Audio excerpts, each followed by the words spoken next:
자, 오늘은 올라가도 하방에 대비를 해야 된다. 단기적인 반등 구간은 나오더라도 이번 주 FOMC가 정해주는 이 마지막 하락의 저점에서 나올 상승을 기다려야 된다라고 말씀을 드렸습니다. 자, 그럼 여러분, 지금 우리가 어디까지 대비를 해야 되는지, 저는 도대체 어떻게 매매를 할 건지 오전에 아직 이해하지 못하신 분들이 너무 많으시죠? 이 영상 하나로 정리해 드리도록 하겠습니다.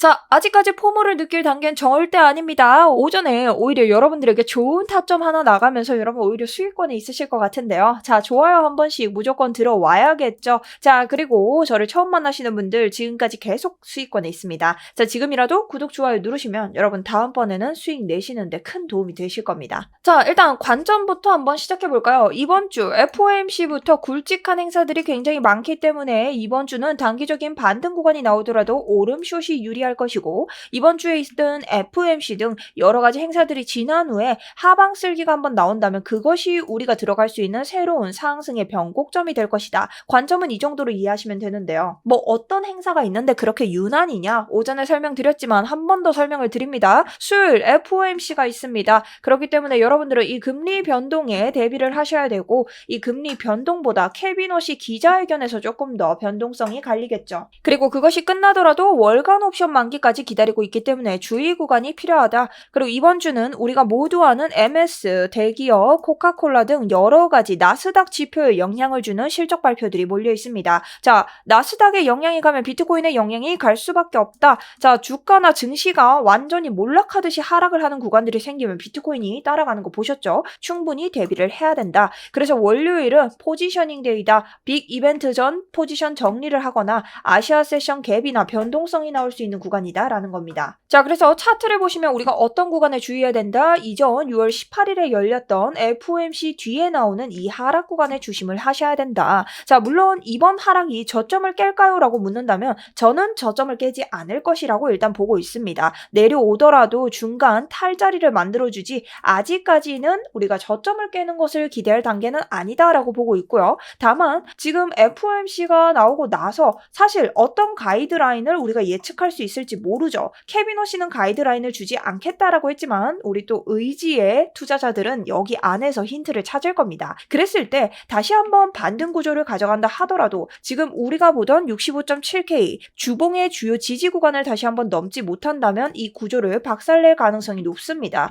그래서 저 역시 이전 이 하락 채널의 안을 이탈할 때 숏을 가져갔었고, 주봉과 일봉의 3다가 나오면서 다시 한번 반등 구조를 가질 때부터 저는 이때 무조건 롱으로 가야 된다. 눌려도 롱이라고 말씀드리면서 롱으로 스위칭을 했던 참입니다. 그래서 숏과 롱, 저는 이렇게 실시간 포지셔닝으로 고점과 저점에서 큰 수익을 낼 수 있었고, 심지어 오늘 오전 여러분 보이시나요? 제가 65.7까지 롱 버튼을 당기면서 이전날 말씀을 드렸습니다. 전 65.7까지 볼 거고 안전하게는 65.5까지다. 거기에서부터는 숏으로 들어가는 것이 오히려 여러분들에게 수익을 가져갈 수 있다. 그리고 저는 숏으로 들어가 있다라고까지 여러분에게 댓글로도 설명을 드렸죠. 자, 제가 어떻게 말했나요? 65.7의 종가 안착을 실패했기 때문에 여러분들은 지금 오름숏을 보는 것이 더욱더 현명하다라고 말씀을 드렸습니다. 그리고 이해 못하시는 분들 제가 추가적으로 말씀을 드렸고요. 자, 그럼 지금 오전에 들어가신 분들 오늘 아침 영상만 보셨어도 무조건 수익권에 계실 겁니다. 자, 이런 제 실시간 포지셔닝이 좀 궁금하신 분들은 여러분 아래쪽에 링크 통해서 들어오시면 되고요. 스터디룸 신청 버튼 눌러주시면 됩니다. 그 누구나 자유롭게 들어오실 수 있고 구독과 좋아요 그리고 응원의 댓글 정도는 여러분 양심껏 달아주셔야겠죠? 요 정도만 하시면 모두 다 들어오실 수 있으니 편하게 신청하시면 될 것 같습니다. 자, 그렇다면 지금 장을 어떻게 이해해야 되는지 제가 유가와 차트를 한번 비교해서 말씀을 드릴게요.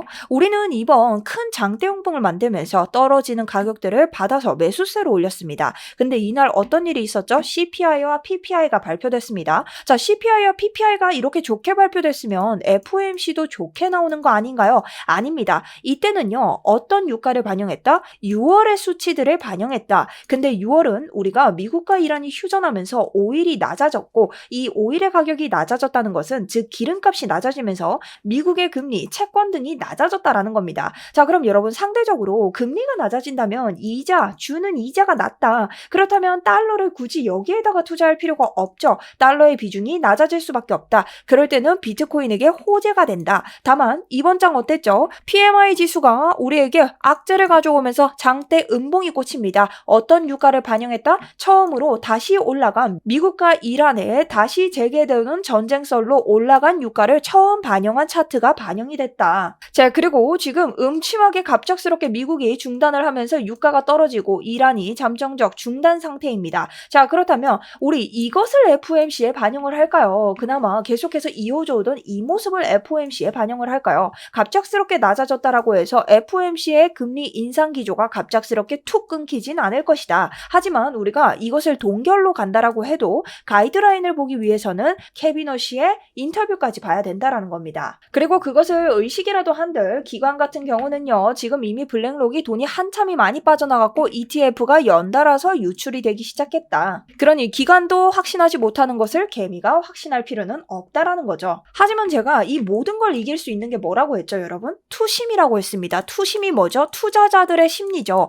투자자들의 심리는 뭘로 결정이 되나요? 가격으로 결정이 되죠. 그래서 우리가 진짜 이번 주에 65.7K만 넘겨준다면 투심이 살아날 수 있다. 근데 이 65.7K가 어디다? 상방 지지 구간, 그리고 떨어질 때도 받쳤던 하방 매물대다. 근데 이거를 지금 우리 최근에 한 번이라도 넘은 적이 있나요? 종가로 넘은 적이 없다. 물론 찔러주기는 가능했지만 이것을 지지 돌파를 못 해줬기 때문에 결국 주요 구간이 돌파를 못 해줬다는 건 개미의 투심도 뚫어주지 못했다라는 겁니다. 그렇기 때문에 지금 올린다라고 해서 주봉의 종가 다시 이렇게 아래로 빠질 수 있는 구간에서 확신하면서 풀롱을 때릴 자리는 아니라는 거죠. 그래서 저는 지금 자리가 올라가도 오름숏이 한 방 나오는 게 낫다. 언제까지? FOMC 전까지 변동성이 클 것이다 라고 보는 것입니다. 자, 그럼 여러분들은 저한테 이대로 올리면 어떡할 건데? 이렇게 말씀하시는 분들 있죠? 자, 여러분 그럴 때는요. 일단 65.7K부터 넘고 얘기를 합시다. 65.7K를 넘겨줘야 이전에 땄던 뭐 요런 유동성들을 한번 따볼 수 있겠죠? 하지만 요런 유동성을 따는 구간에서는 바로 떨어지는 스위칭 숏에 실시간으로 대응을 하실 수 있어야 된다. 자, 그러면 저는 하방 리스크도 좀 세워두고 싶은데요. 자, 그런 분들은요. 아래쪽에 보이시는 63.8K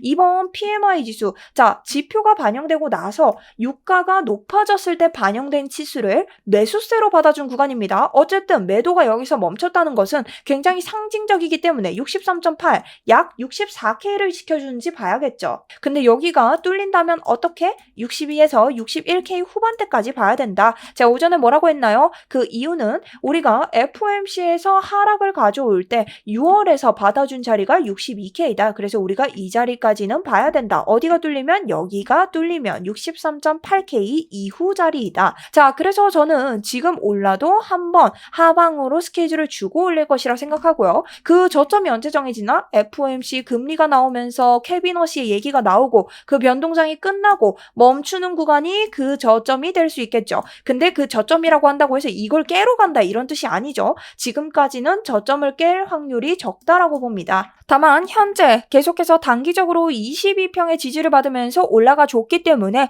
우리 지금 64.4K가 이탈할 때는 63.8K까지는 그냥 간다라고 생각을 하시면 될 것 같고요. 현재 일목구름 자체가 굉장히 두꺼워졌다가 어떻게 얇게 바뀌면서 우리 초록색 구름이 위로 올라가고 있죠. 여러분 이거 무슨 신호입니까? 자, 상승운, 초록색은 비트코인에서 양봉이죠. 자, 상승장을 가리키는 기운이 오고 있다. 그렇다는 것은 이번에 하방을 강하게 털어낸다면 올라갈 수 있는 매수세가 들어와 줄 가능성이 크다라는 겁니다. 물론 매크로 악재가 덮쳐버린다면 어쩔 수 없겠지만 지금 딱 차트로 봤을 때는 우리가 이전 봤던 그림을 한번 봐야겠죠. 자, 고점을 세우고 다시 한번 일목구름 안으로 들어갑니다. 일목구름 안으로 들어와서 여긴 유동성을 따줬지만 우리는 이전 저항선 때문에 유동성까지는 따주지 못했다. 하지만 고점과 비슷한 고점을 세운 뒤에 또 한번 어떻게 FOMC를 겪고 있죠. 자, 그래서 FOMC 때문에 어디까지? 최대 하방 구간은 61.6 정도까지 보이고 있습니다. 요런 구간까지 지금 이전 장과 동일하게 대비를 해야 되는 구간이 나와 있다. 물론 이 전의 자리를 본다면 64K를 볼 수 있기 때문에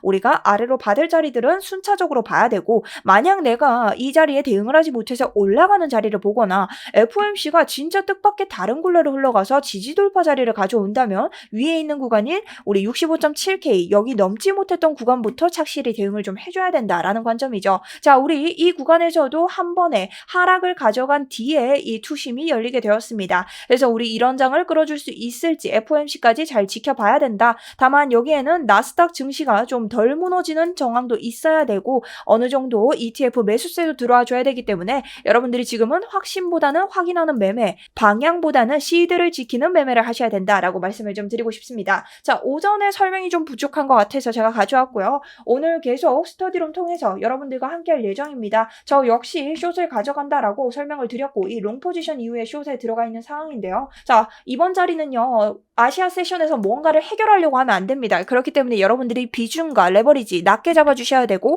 어디 구간이든 타이트하게 봐야 된다. 근데 내가 실시간으로 손매매하면서 대응할 자신이 없다 하시는 분들 그런 분들은 그냥 시드를 지키시는 게 낫다라고 말씀을 드리고 도움이 좀 필요하시다면 평단과 관리에서는 스터디룸 질문해 주시면 감사하겠습니다. 자, 그럼 오늘 영상도 도움이 되셨다면 구독과 좋아요 한 번씩 부탁드리고요. 우리 아래쪽에 있는 스터디룸은 링크 통해서 들어오시면 됩니다. 여러분들의 많은 응원의 댓글 그리고 질문들 계속해서 받고 있습니다. 오늘 하루도 행복한 하루 되시고 여러분 너무 덥기 때문에 물 많이 드시면서 매매하셨으면 좋겠습니다.